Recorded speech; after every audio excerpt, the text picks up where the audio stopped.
Lalu pada saat Jiancheng dan Wuxian akan membawa Jiangli untuk diselamatkan, salah seorang anggota sekte lain berniat menggunakan kesempatan itu untuk menghabisi Wuxian dari belakang. Namun, Jiangli yang melihat hal itu langsung mendorong Wuxian yang membuat serangan orang tersebut malah mengenai Jiangli dan membuatnya husnul khotimah.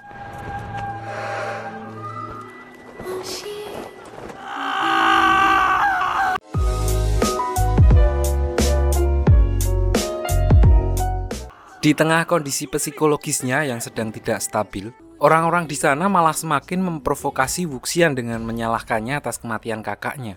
So, di sini Wuxian menggunakan seluruh kekuatannya sampai akhirnya dia melukai tubuhnya sendiri.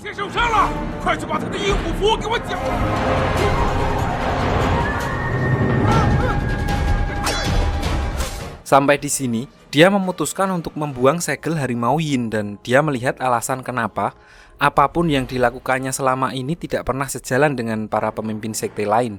Karena dari awal mereka dibutakan oleh keinginan mereka untuk memiliki segel harimau Yin untuk mereka sendiri.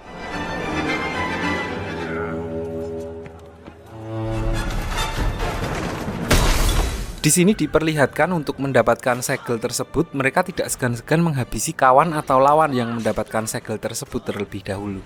Mengetahui fakta itu, di sini pertama kali Wuxian seperti merasa tidak ada kesempatan lagi dan menyerah dalam hidupnya dan bermaksud untuk on goal atau bunuh diri dengan menjatuhkan dirinya dari atas sebuah jurang. Di sini diperlihatkan adegan saat awal film di mana Wuxian hampir diselamatkan oleh Lan Zhan dan saat Jiancheng datang, dia melepaskan tangannya dan terjatuh ke dalam jurang. Kemiskinan.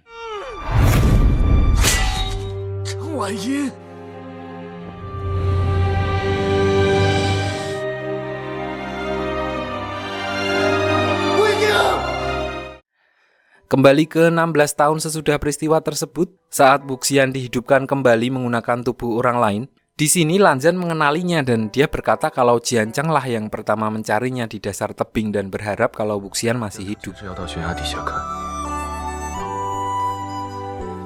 Paginya saat sedang mandi di sungai, mereka mendapat laporan tentang hantu pedang yang mereka bawa di part 1 kemarin mengamuk. So, mereka langsung menuju TKP dan menggunakan sihir musik mereka untuk menjinakkan pedang tersebut.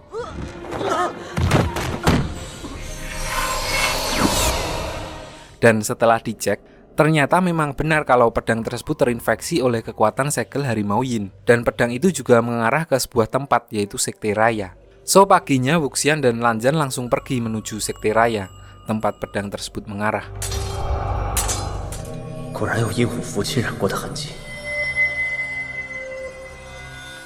Singkat cerita, sesampainya di Sekte Raya, dia bertemu dengan seorang pedagang yang menggunakan gambar Wuxian 16 tahun yang lalu untuk menolak bala.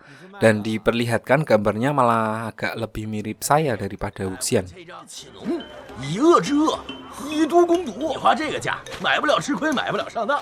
Lalu tiba-tiba, di sini Jinling, keponakan Wuxian atau anak dari Jiangli yang sekarang udah gede, just in case kalian lupa, dia menghajar pedagang tadi karena saking bencinya dia terhadap Wuxian. Di sini Wuxian berniat akan memberinya pelajaran.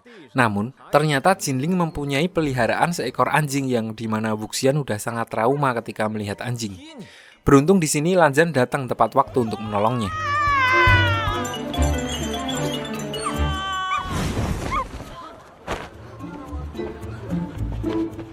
Setelah itu, mereka kembali ke pedagang tadi dan menanyakan apakah ada hal yang aneh yang terjadi di Sekte Raya belakangan ini. Lalu pedagang tersebut menceritakan kalau di balik sebuah bukit di sana, ada sebuah tempat yang rumornya dapat memakan para kultivator yang pergi ke sana. So, tanpa menunggu lama, mereka langsung pergi untuk mengecek tempat tersebut. Sesampainya di sana, mereka mendengar suara gonggongan anjing milik Jinling tadi yang terlihat resah. By payung teduh. So, sampai di sini mereka langsung masuk untuk mengecek apa yang terjadi di dalam. Singkat cerita, di dalam mereka menemukan peti-peti yang berisi senjata. Di sini menggunakan sihir musik milik Lan Zhan yang dapat berkomunikasi dengan roh di sekitar, mereka mendapatkan info kalau ada seorang pemuda dari Sekte Raya yang baru saja datang dan terkubur di balik sebuah tembok. So, berbekal informasi tentang lokasi di mana pemuda itu dikubur, Lanzan dan Wuxian langsung menolongnya dan ternyata pemuda itu adalah Jinling dan beruntung dia masih hidup. Di sini mereka langsung membawa Jinling keluar dan ternyata ada seseorang yang mengintai mereka dari dalam hutan. So, dari sini mereka berpencar. Lanzan mengejar orang yang mengintai mereka dan Wuxian membawa Jinling untuk kembali ke desa. Namun di tengah perjalanan, Wuxian merasakan ada yang aneh pada kaki Jinling. Ternyata, Jinling mendapatkan kutukan jahat saat sedang terkubur di tempat tadi. Di sini karena Wuxian tidak mempunyai kemampuan untuk menghilangkan kutukan jahat, dia mentransferkan kutukan tersebut ke dalam tubuhnya sendiri. Sesampainya di desa, saat Jinling sudah sadar, dia langsung berlari keluar dan pada saat Wuxian mengejarnya, ternyata di luar sudah ada Jiancheng yang kebetulan berada di sana. Melihat Wuxian yang ketakutan saat ada anjing, di sini Jiancheng sudah sepenuhnya yakin kalau Wuxian di sini benar-benar Wuxian 16 tahun yang lalu. So, Jiancheng lalu membawa Wuxian ke rumahnya dan di sini dia menyalahkan Wuxian habis-habisan. Tidak sampai di situ, dia juga menggunakan cambuk listriknya agar Wuxian tidak bisa meloloskan diri. Namun kali ini Jinling membalas kebaikan Wuxian karena udah menolongnya dengan membantunya meloloskan diri.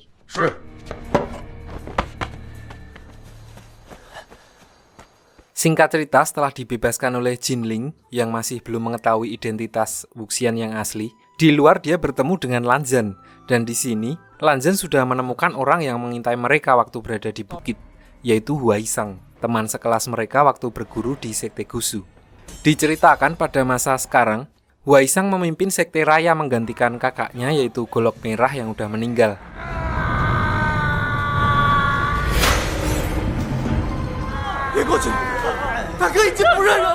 Di sisi lain juga diperlihatkan kutukan yang sebelumnya ditransfer dari Jinling membuat kaki Wuxian semakin parah.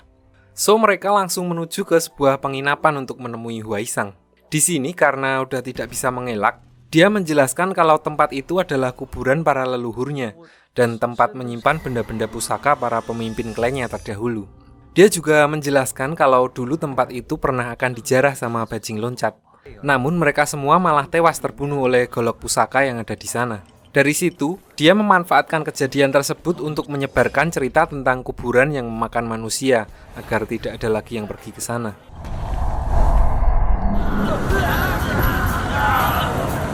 Singkat cerita, mereka semua pergi ke sana untuk mengecek keadaan tempat tersebut. Di sana mereka menemukan fakta kalau ternyata jasad kakaknya Huaisang yaitu Tuan Golok Merah dan senjatanya tidak ada di sana. Wuxian curiga kalau roh pedang yang sedang mereka selidiki ada hubungannya dengan meninggalnya Tuan Golok Merah. So, mereka memutuskan untuk melanjutkan perjalanan dan menyelidikinya. Di tengah perjalanannya, mereka mampir di sebuah kedai minuman yang dulu juga pernah mereka singgahi bersama-sama dengan Jiancheng. Di sini Wuxian tidak sengaja mendengar orang-orang yang masih membicarakan sebuah klan kecil di sekitar sana yang dulu dibantai oleh Sui yang waktu masih menjadi bawahan dari Wen Rohan. Lanzan lalu memberitahu Wuxian update terbaru tentang Sui Yang di mana dulu waktu dia berada di Sekte Emas dan akan dihukum mati, pemimpin Sekte Emas menentangnya karena merasa tidak ada saksi yang melihat langsung Sui Yang melakukan pembantaian tersebut. Dia akhirnya dibebaskan saat itu dan saat pemimpin Sekte Emas meninggal dan digantikan oleh Guang Yao, barulah Sui Yang bisa dihukum. Singkat cerita, malam harinya saat kembali dari kedai minuman, Wuxian iseng jalan-jalan keluar penginapan. Nggak tahu disengaja apa enggak, tiba-tiba Wenning atau yang sekarang kita sebut Jenderal Hantu muncul dan berjalan ke arah Wuxian. Setelah melihatnya dari dekat, Wuxian berasumsi kalau Wenning berada di bawah kontrol seseorang. So, dia mengecek tubuh Wenning dan benar aja. Dia menemukan paku yang dipakai sebagai media santet di kepala Wenning. Lalu begitu pakunya dicabut, Wenning langsung mendapatkan kesadarannya kembali. Belum sempat Wuxian melepas rantai besi yang mengikat badannya, Lanzan keburu muncul dengan kondisi yang masih agak geleyang gara-gara habis minum komer sebelumnya. Di sini Wuxian langsung memberi kode dan menyuruh Wenning untuk pergi dulu, dan Wuxian membawa Lanzan kembali ke penginapan. Begitu sampai di penginapan, di dalam ada seorang bertopeng yang menyusup ke kamar mereka. Lanjan lalu berniat untuk menghentikannya, namun orang itu berhasil lolos dengan jimat teleportasi. Saat pertarungan tersebut, Wuxian sempat memperhatikan bahwa orang itu seperti hafal teknik pedang yang dipakai oleh Lanjan. Dia curiga kalau penyusup itu adalah orang dekat yang kenal dengan mereka berdua. Keesokan harinya, Wuxian dan Lanjan melanjutkan perjalanannya begitu mendapat sinyal dari jimat yang dibawanya. Mereka menuju ke sebuah kecamatan yang dijuluki Kota Peti Mati. Menurut warga sekitar, wilayah itu adalah wilayah terkutuk sehingga tidak ada yang bertahan lama tinggal di sana. Singkat cerita, begitu melewati gerbang kota, mereka disambut oleh kabut tebal dan sosok misterius yang mengintai. So, mereka berdua memutuskan untuk berpencar dan mengejar orang itu. Di sini, Wuxian secara tidak sengaja bertemu dengan rombongan Jinling yang sedang bersama rombongan dari Sekte Gusu. Tiba-tiba dari arah belakang Wuxian, muncul rombongan zombie yang akan menyerang mereka. Beruntung Lanjan datang dan dengan sekali ulti, mereka semua langsung lenyap.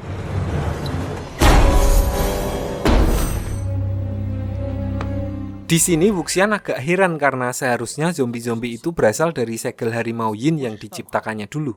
Dia curiga ada orang yang menggunakannya, namun karena pecahannya belum sempurna, maka zombie-zombie itu mudah dikalahkan. Lalu tiba-tiba muncul sosok yang sebelumnya menyelinap ke penginapan mereka. Gak pakai lama, Lanjan langsung menyerang sosok tersebut karena pertarungan mereka sebelumnya belum selesai.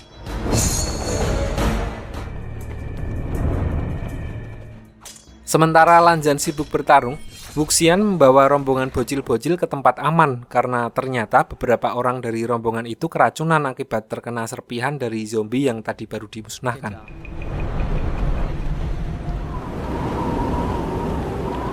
Wuxian lalu meminta izin meminjam dapur kepada salah satu warga di sana untuk membuat jamu penawar racun. Dan saat berbicara dengan pemilik rumah, dia merasakan ada keanehan. Namun di sini Wuxian hanya berpesan kepada rombongannya untuk berhati-hati dan menjaga sikap karena mereka sedang berada di wilayah yang asing.